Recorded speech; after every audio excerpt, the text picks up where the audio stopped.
Hi, this is Greg Maddux, and I'm on the 100th episode of Jim on Base. Welcome to the 100th episode of the Jim on Base Show. To help celebrate, I have on someone who was my very first guest of the show. He's a Hall of Famer, four-time Cy Young Award winner. He has 18 Gold Gloves. Please welcome back a friend of the show, the great Greg Maddux. Greg, how are you? I'm doing good. Thanks for having me, Jim. Yeah, it's good to see you. And the most important question I got to ask is, how's the golf game these days? Oh, it's good. Just got back from a trip in Cabo last week. Wally Joyner brought about 20 baseball guys down. Got to reconnect with a lot of the Braves, Glab, Smoltzy, Chipper, and a few more. So it was a good time, good tournament. We had a lot of fun. Awesome. Now, you didn't golf today, did you? I might go out a little bit later on this afternoon. I got a couple things I got to do this morning, and then I might head out for a little afternoon round. Well, normally I see you up in Tahoe, and I know you weren't there this year, so there must have been something big going on for you to miss Tahoe, right? Well, unfortunately, I didn't get invited. I didn't know if Oh, I timed out or what. I think they were going for some new blood, and I'd love to go back next year if the opportunity arises. But it was a good run. I got to play in it about 10 or 15 years straight, and very, very good tournament. A lot of fun. Probably the best tournament of the year. yeah. Well, we'll do some work. We'll get you back on the list, and we had Brian McCann. He filled in with the trio with Smoltz and Glavin. Have you golfed with him or? Brian McCann was in Cabo last week as well. He was another one Oh, of the Braves. I didn't mention him, but good player. Got real good in golf the last couple of years, and it's fun to watch him and Smoltzy go at it. While they were down there, he's trying so hard to be better than Smoltzy, but Smoltzy still got him. yeah. Who is the best golfer? Would you say out of all the Braves, not just the trio? Well, definitely Smoltzy. Okay. He qualified for the Senior Open. I mean, he went out there and beat 400 or 500 people to get in that tournament. So easily Smoltzy, and Glab's game's gotten a lot better too. I think he's down to like a scratch or a one. He's hitting the ball real well, and it's fun to see the guys every now and then. Yeah, definitely. Well, it makes me think of Chipper Jones. Was he a good golfer at all, or? Chipper absolutely bombs it. It's incredible how far he hits it. He can hit a baseball 450 feet. So to watch him hit a golf ball, it's pretty impressive. All those hitters do. Uh, anybody that has been a major league hitter can hit a golf ball with any tour player. I mean, they can't score like them, but as far as hitting it from off the tee, they just absolutely murder it. Well, who turned you on to golf? Was it an ex-teammate, or when did you really get started? Well, actually, it was my dad. My Oh, dad took me and my brother out. We would play, on Thursdays once a week in the off season when, we were going through the minor leagues, and played a little bit, very little growing up, maybe two or three times a year while I was in high school, but always played with my dad. And, that Thursdays turned into Thursdays and Fridays. And then soon enough, you can afford it. So it turned into as much golf as you could possibly play. well, do you have a most embarrassing golf moment? Does anything stick out, or?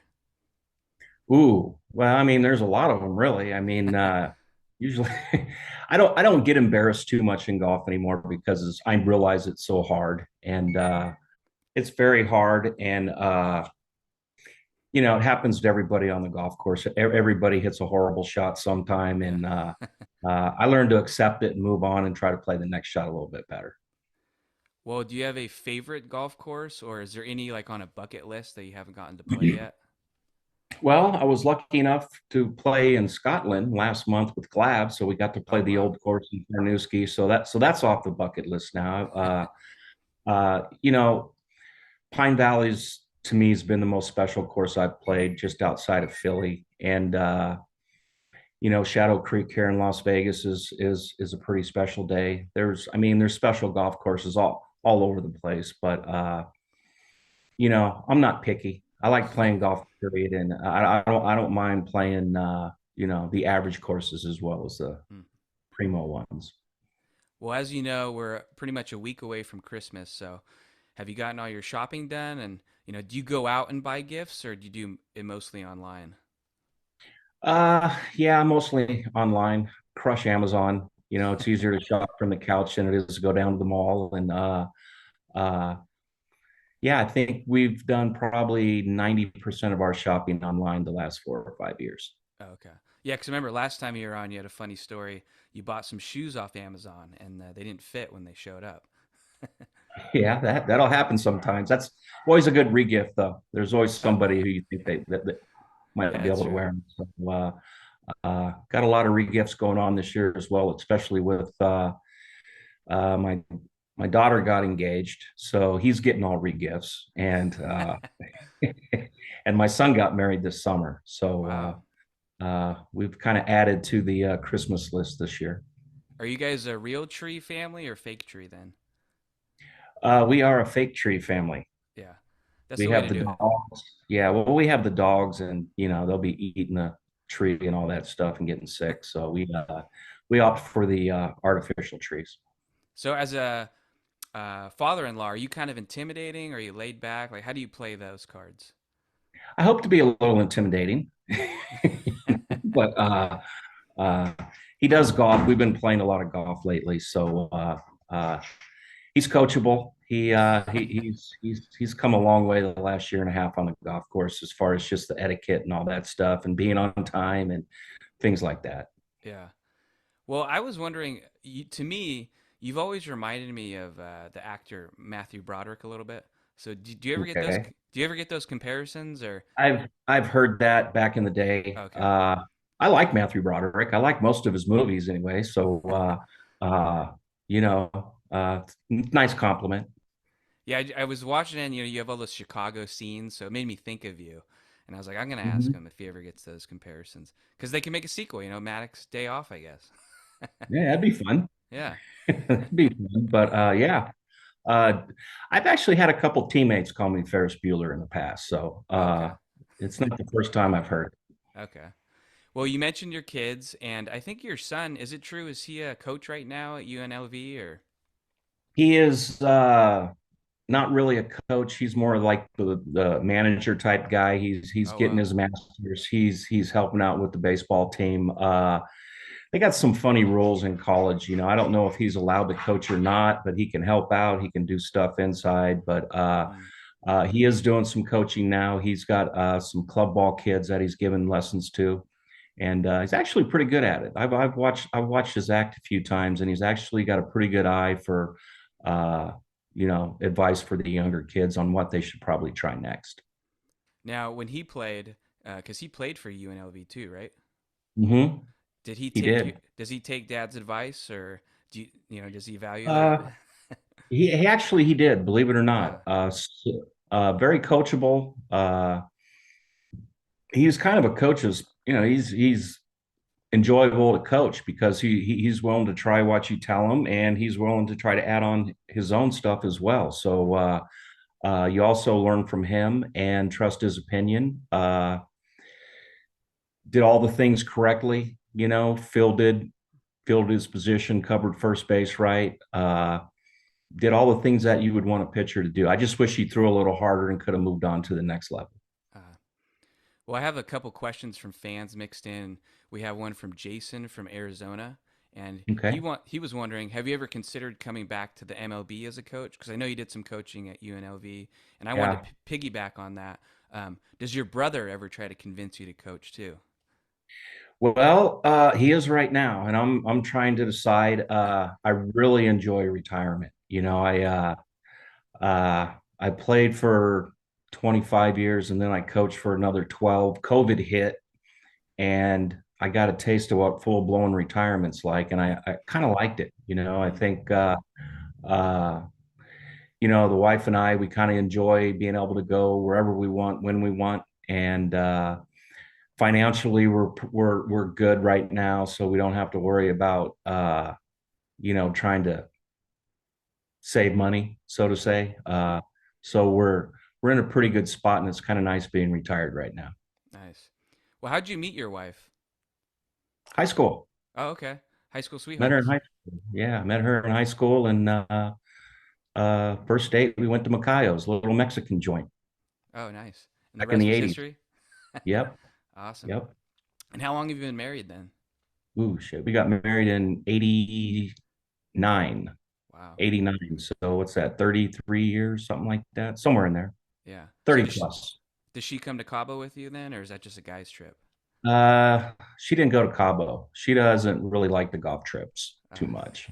But yeah, we're gonna go to Hawaii next month and we'll have fun out there. Nice. Are you a fan of any athletes or teams these days? Like, are you able to watch games or? I do. I do watch games. I like a lot of football. I'm watching football right now that the season's going on. Saw where Joey Gallo just signed with Minnesota, Hmm.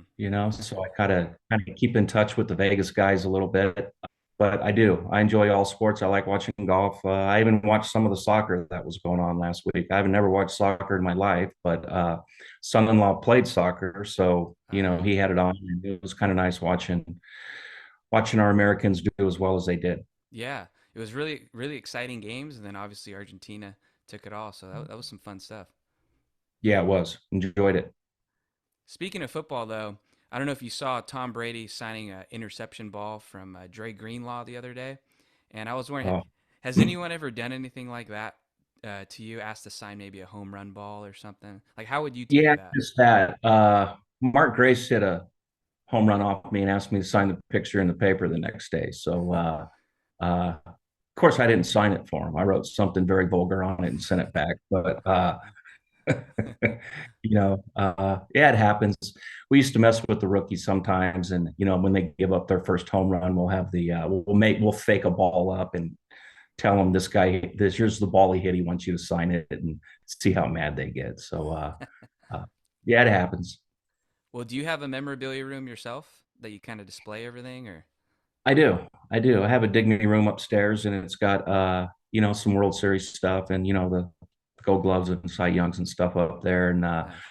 got a lot of pictures of teammates and I got some bats from the guys that I faced a lot. I think I have like a Tony Gwynn, Barry Bonds, Mark McGuire bat. And uh I probably got about 10 or 15 bats up there. Wow. Do you have any other special interests though, like besides sports and golf? What do you like to do? Are you listening to music? Are you working out? Well, I try to take care of myself a little bit. Not, I don't go overboard with it, but I want to be in good enough shape to play golf every day. So I do some things for that, and really just a lot of golf, a lot of Netflix. I think I'm probably a professional on the Apple TV right now, and uh, you know, typical day is play golf, work out, 2 to 3 or 4 times a week, and uh, watch sports and a lot of Netflix. Awesome. Well, one thing that I love about you, one of my favorite memories actually, and it happened once you retired, is that disguise you did a few years back. You were throwing batting practice to Chris Bryant, and you had a beard on and everything. So I was wondering, would you be up for doing that again to somebody? Yeah, that was fun. I mean, Chris Bryant's such a nice guy. I mean, I was extremely rude to him, and he should have told me to he should have told me where to go lots of times. But he was just such a nice guy. He kind of took it all, and it was a good time. Well, you've been known for being a good prankster too, right, through the years. So curious what your best prank was, because I had David Wells on, Brian Giles, Ryan Klesko. They all mentioned you were the guy to have some creative Yeah. ideas. I think the older we get, the more exaggerated the stories get too, as well with them. So everyone remembers things a little bit different, but I didn't feel like I messed around with people a whole lot. I feel like I got even sometimes when I had to, hopefully a little bit better than they got me. But uh, as far as actual pranks, the Chris Bryant thing was probably at the top of the list. Okay. And you were born in Texas, right? But I also heard that you spent some time growing up in Spain. So have you ever Yeah, gone my back? yeah, well, my dad was in the Air Force, so I was an Air Force brat growing up, and born in Texas, lived in, I remember living in Riverside, Spain, and then he got stationed here in Vegas. And once we got to Vegas, his 20 years were up, so he retired. So I've been in Vegas since I was, you know, 9, 10 years old. Mm. And was it just you and your brother growing up? Did you guys have any other siblings or? We have an older sister, Terry. She's the Oh, oldest. She's probably 6 years older than me, and she's living out in Texas right now with my brother. She's doing well. She's got 2 kids, and uh, we had a big Thanksgiving. with them. Everybody came out to Vegas, and I think Christmas we all got our own families now, and we'll probably, catch up somewhere in the summer. Nice. Well, you mentioned last time you were on that you remember going to Reds games like with your dad and brother growing up. Mhm. So how did you guys get the Cincinnati connection in there? Well, again, my father and my mother were both born in southern Indiana, a place called Greensburg, little old hick town in southern Indiana, and everybody there loved the Reds. So I was born into a Reds family, and when I started watching baseball, it was the '70s, and it was when they had the big red machine going with Pete Rose and Johnny Bench and Joe Morgan and all those guys, and those were the guys who we tried to play like as kids. Nice. I have another fan question here. Lee from Warner Robins, Georgia, wants to know what pitcher did you admire as a kid growing up? Well, mostly Mario Soto. I Mm, think we were the same type of pitcher. You always kind of look for somebody who you can pitch like, and he was fastball changeup and didn't have a very good breaking ball, and that's kind of how I fit in. I was fastball changeup. Admired Tom Seaver, Nolan Ryan a lot growing up. Uh, those were kind of the three guys for me as a kid. And then as I got older and I first got into baseball, professional baseball, I watched a lot of Hershiser. I thought we had the same type fastball. You look for guys whose fastball match yours. And uh, I think you find a complement fastball to yours and then watch those guys. Hershiser was it for me. Mike Morgan had the same kind of fastball. My brother had the same kind of fastball. So it was just a matter of, we were taught to pitch off our fastball. So I look for guys with the same type of fastball. mm. Well, everyone has a unique call-up story to the big league. So do you remember yours and how did it all go?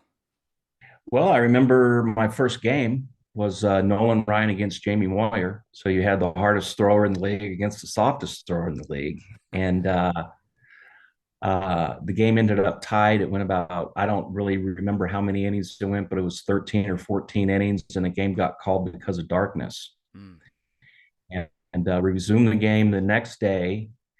Uh, Pete Vukovich, our third base coach, said, "Be ready, you might pitch." So I started getting loose in the 14th or 15th inning, something like that. And they asked me if I was ready, and I said, "Yeah, okay, I'm ready."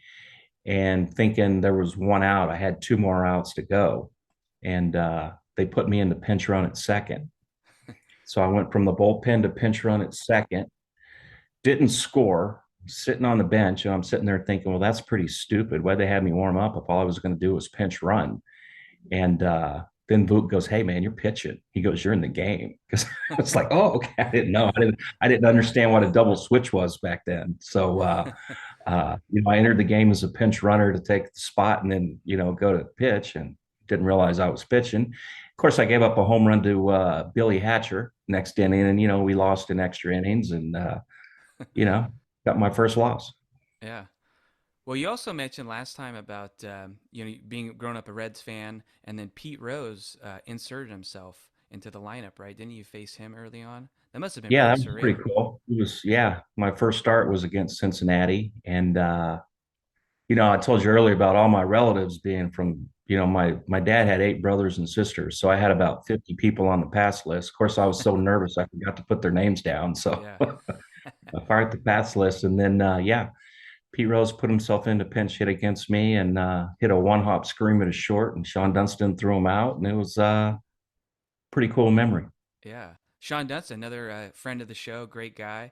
And you had some Mhm. awesome people on that team as a young player, like the Jamie Moyers, you had Eckersley, Rick Sutcliffe. Was Mhm. any of those guys, did they take you under their wing or?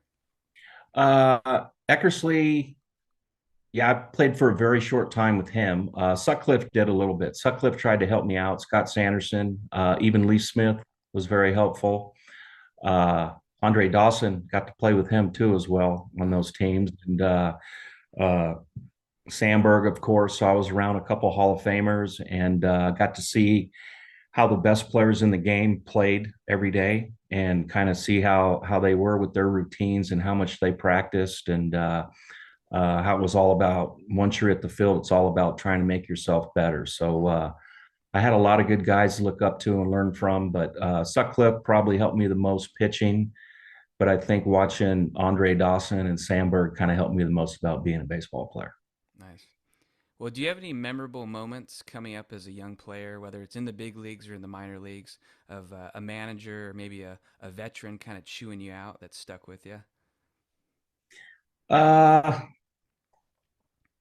yeah, I mean, I got yelled at my share of times. I know Dick Pole got me a few times, in the minor leagues coming up, and you would just uh, if you're not thinking correctly or if you're being a little selfish or arrogant, they'll kind of lay into you a little bit. Now, back then everybody was trying to mold your personality and make you the type of player that they thought you needed to be at your best. And uh, a lot of that was was taking your personality out of the game.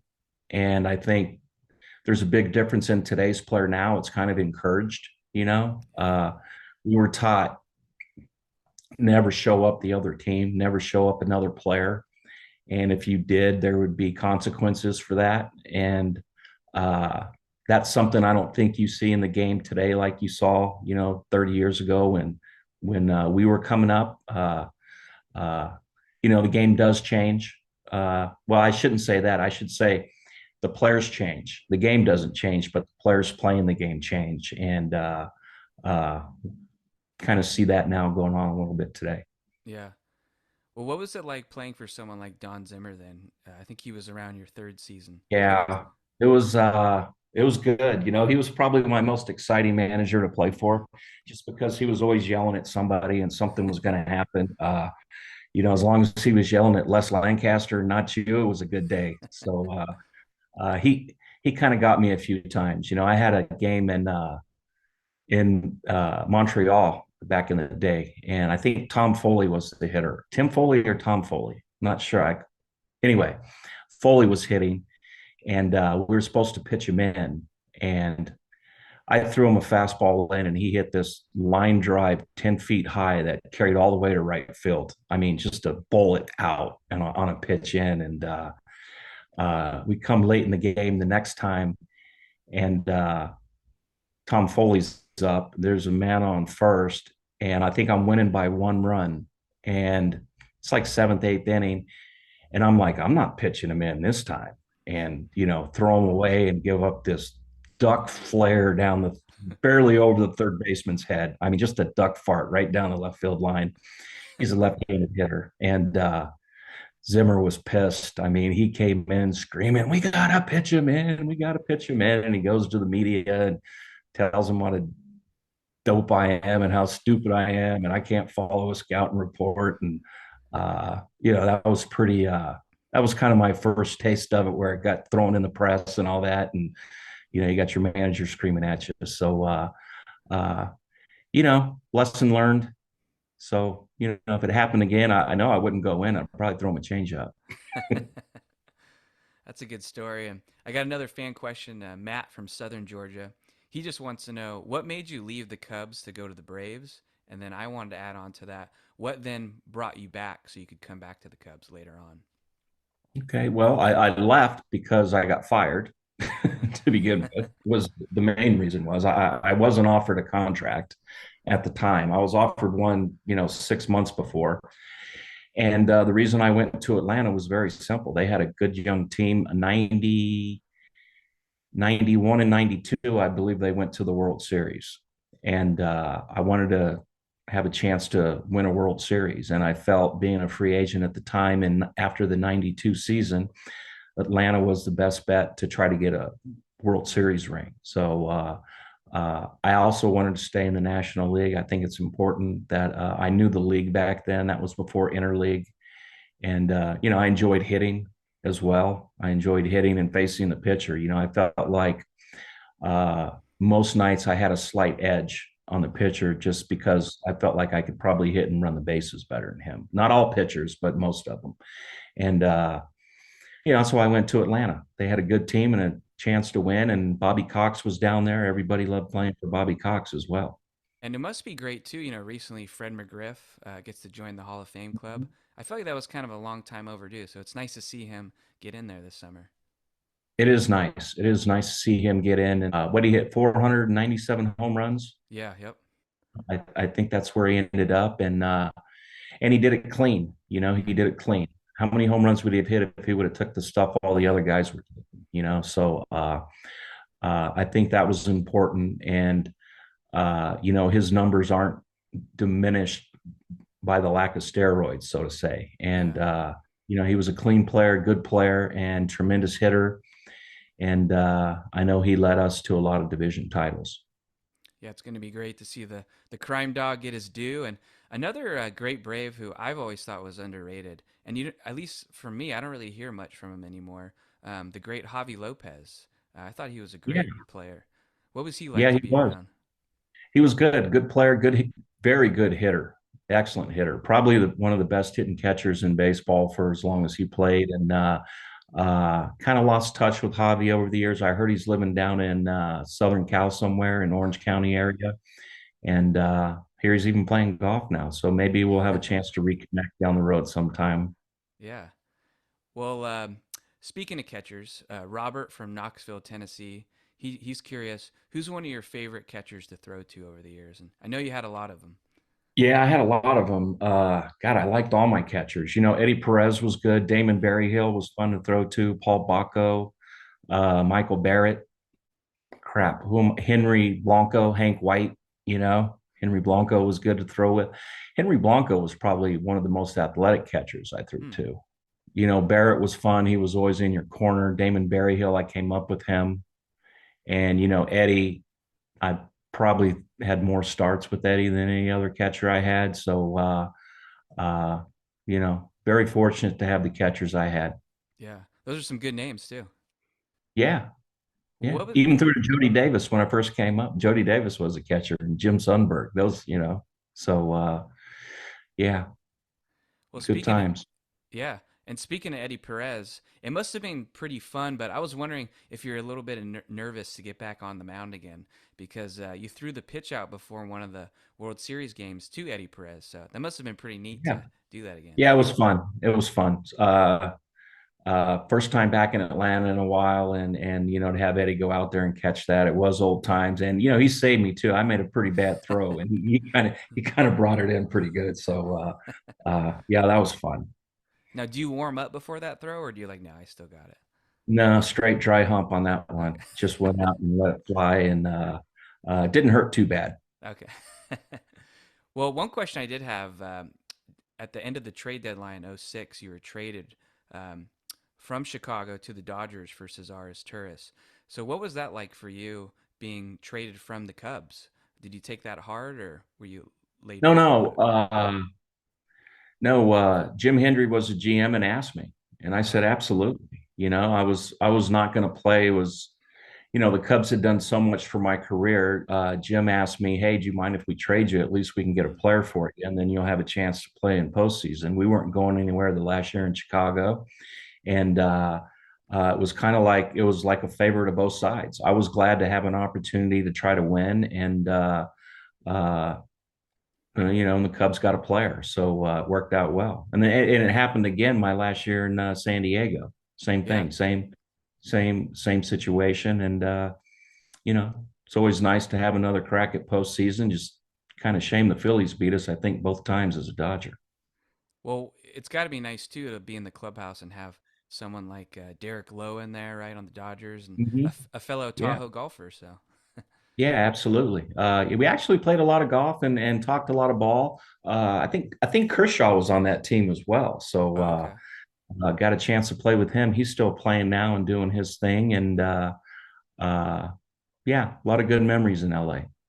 Well, you must be a fan of Southern California then, right? Because, like you said, the Dodgers, the Padres, and I remember last Yeah. time you said they threw in a membership at the Del Mar Country Club, and I told David Wells that, and he said they didn't put that in his deal. Well, bad for David, I Yeah. guess.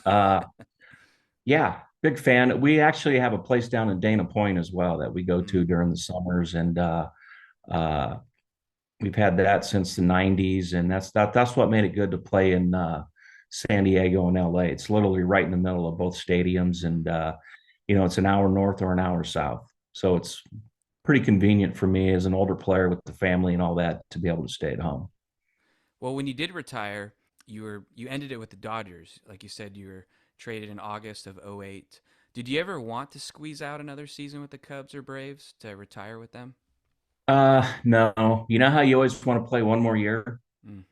I did that like 3 years. So I was 100% ready to retire when the time comes. You know, I got to kind of, if anybody cares, I was in LA my last year and threw this pitch. I mean, just perfect. Came out of my hand just right, down and away on the black. The ump called it a strike, and I threw the crap out of it. I mean, I let it fly, and it came out good. And I took a peek. I looked back there at the gun on top of the scoreboard, and it said 83. And I went, "Oh shit, that's all I got. It's time to go." So, yeah, That's funny. Well, do you ever yeah. feel, was there any hitters that you just couldn't figure out that come to mind through the years? Uh, no, not really. There were hitters that you weren't going to let beat you. I mean, and that's how you figured them out. Well, you didn't pitch to them, so you figured out that you can't pitch to this guy. Barry Bonds was that way. You know, I think Tony Gwynn, if you keep the ball away, he'll just hit a single. I was never really worried about giving up a single. uh Always wanted to keep the ball in front of the outfield. I think if you do that, you're probably going to win. And the guys that you didn't think you could do that with, those are the guys you walked and pitched around. So the situation of the game usually dictated when you pitched to guys and when you didn't pitch to guys. So I like to think I had something figured out on everybody when not to pitch to them on the guys that I really struggled with. And as a pitcher, obviously you're relying on defense and plays being made behind you. How do you feel about the shift being banned for this upcoming season and the bigger bases? That just makes your job that much Yeah, harder, right? yeah, I think so. You can only throw to first twice. If you throw over the third time and don't pick them off, it's a balk. Uh, we'll see how it plays out. I'm definitely a fan of the shot clock. Yeah. I don't think it should take more than 10 or 15 seconds to throw the pitch. I think that's a good thing. The shifts, obviously, that's a way to create more offense if the hitter's not going to go the other way to beat the shift. So, we'll just get rid of the shift. So we'll help the hitter out that way. Not a fan of that just because I'm a pitching guy and I would Yeah. rather see a 2-1 game than a 8-6 game. Hmm. Uh, yeah, bases, I guess if it's going to keep somebody healthier, I don't see any harm in that. But definitely a fan of the shot clock. Okay. And you have 18 gold gloves. Do you keep them all or did you ever like gift them to people? I think my dad has one. I think no, I keep them all, and then I think my dad's got one over at his house. Oh, You okay. know, Because I was thinking you got to have a big room. yeah, it's a nice room. It's my football room. Got a Oh, couple okay. TVs up there. Lazy boys watch football all Sunday, and yeah, go up there, on table, pool table, all that stuff. Little game Nice. room. Yeah. Well, I've had Brett Saberhagen, Vita Blue on the show as well, and I got a kick out of it when I asked who were some of their favorite mounds to throw off of, and both of them Mhm. said Dodger Stadium. So I was curious who some of your favorite mounds were. Yeah, I for some reason I like New York. I like the look in New York. That was a Met. good one for me. Atlanta was good, to make all of our starts on the mound you really like. I liked LA's bullpen. I liked Mm, warming up in the bullpen down there because it always made you feel like you were throwing a lot harder than you actually were. So that was always fun to get loose before the game there. So most of the mounds were pretty good. mm, There's a couple that you really didn't like. The mound in Philly for a couple years I didn't care for. Uh, for some reason, it seemed really high, but the slope didn't seem like it matched the height of the mound, and to me, that was always kind of I don't know, it just didn't quite feel right like all the other mounds did. okay. Well, I have a question here. Kevin from Tracy, California. He wants to know, have you ever lost a feel for a pitch, and how do you get it back? Does it just take time, or how did you handle that? Uh, Change up mostly. I think a lot of times when you lose feel for a pitch, there's probably something mechanical that you're doing before you release the ball that's kind of taken away that feel, you know. So I think, uh, and yes, I have obviously lost feel for a pitch, but and the way to get it back is to kind of start from scratch. You know, you start from the ground up. You know, I always thought my first move was, you know, me taking my left foot back. So I would start right there and breaking your hands. Where's your chin at? Where's your head position? And if I felt like all those things were aligned properly, then I was probably going to get the feel for that pitch back again. Okay. And then Caden, he's from Stockton, California. He's a college pitcher, actually. And he says, what advice would you give to a high schooler who has a really good fastball but has never really needed a changeup? Well, you're going to need it if you move on. You know, I mean, uh, even Nolan Ryan learned to change up. Mm. So, and he had the best fastball ever. So, uh, my thing is, you have to do two things to pitch. You have to locate your fastball, and you have to be able to change speeds. So, you know, my advice to that high school pitcher would be is improve your fastball location, and you better work on changing speeds because sooner or later you're going to need it. Yeah. And Jason from North Carolina, he wants to know what was your favorite pitch to throw and who was your favorite umpire to have behind the plate? Ooh, that's a good one. Favorite pitch was strike three. Didn't matter. It didn't matter. If you swung and missed it, if it was a fastball, a changeup, or whatever. Uh, I always thought Paul Runge was the coolest umpire Mm. for me. I loved watching him umpire. You know, a lot of umpires try to be cool. Paul Runge was actually cool, and just the way he called strikes and his body language on the bases, I just enjoyed watching him umpire as much as anybody. Nice. What did you think about Ed Montague? He's a friend of the show too. He seemed like a cool guy. Eddie was a pro. He was a pro ump. He was you know, anytime you start a series, the umpires walk out and you know what day you're pitching. If you're pitching tomorrow, you got the first base umpire, and the 2 days you got the second base umpire. And so it was always kind of a thing to see where the umpires would go. And I know when Eddie walked on the field, if I was pitching the next day, I'd be like, go to first, Eddie. Eddie, go to first. So, you know, you kind of wanted him back there as well. But Eddie was fair. You know, he was kind of fair to both sides. And he's the umpire you never really got mad at. Mm. Well, what do you think also about you have all these long-term deals now, like 13-year deals? As a player, I know it's, I guess, nice to know where you're going to be, but Mhm. when you played, you didn't have quite as long deals. Did you like that? Maybe having some freedom to move around, try out a new city? Uh, I mean, it's kind of each player's own preference. You know, I think I didn't mind changing teams. Is you know, I think some other guys did. Some guys took pride in playing in the same place their whole career, and rightly so.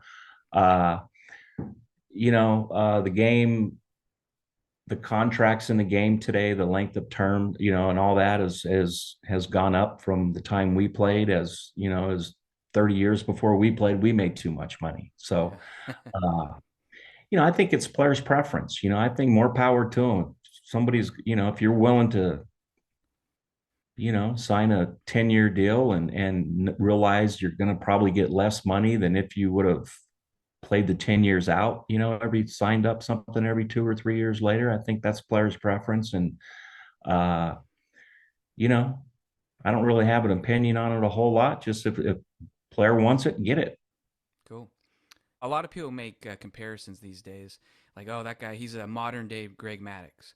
Are you honored by that, or does it almost make you feel old now, or how do you Well, take I that? am old, but it's a nice compliment. It's a nice compliment. I think uh, anytime they remember you from 10 years ago, it's a compliment. It means you must have done something right back when you were playing. Yeah. I have Mike from Chicago. He wants to know, in your opinion, who do you think, besides yourself, was the best or one of the best pitchers of the 90s? Clemens, Hmm. Roger Clemens, Pedro, Glab, Smoltzy, obviously, Randy Johnson, you know, but I always thought personally that Roger was the best one. Mm. I think he did it the longest, and I think he was more of a complete pitcher. I think, I talked earlier about locating your fastball and changing speeds. I think Roger did that probably better than anybody, those two things. Granted, he did it at, 97, 98 miles an hour, but I think you have to be able to do those two things to have success. And I think he was probably the best at it. Gotcha. Well, one of my last questions then. We had David Wells on. As you know, he's a character. He's obviously Yeah. known for pitching kind of hungover, the perfect game. Yeah. Any memories stick out for you of maybe being hungover or being sick and kind of pushing your way through it? Uh, Not really. Yeah, we kind of came from different schools in that aspect of it. I figured if I'm going to get 30 to 35 starts a year, I mean, I have to work 30 to 35 times a year. I'm going to be ready for all 35 of them, and I'm going to do everything I can, mentally and physically, to prepare it my best for each day. I mean, I figured, I'm doing something I'd love to do. I'm not going to disrespect the game or myself and or my teammates and put myself in that position. So uh I've had played through injuries, but never had to really play through a hangover or, you know, drinking during the game or anything like that. Seen guys do it back in the day, and some of them seem to play better when they had a beer Yeah. or two in them. But that wasn't for me. I tried it on the golf course and it got worse. So Oh, it's like really? I'm not going to do it in a baseball game. Well, Greg, it's been so great to have you on the show. It's awesome to have you back on for the 100th episode. And what do you got planned the rest of the day?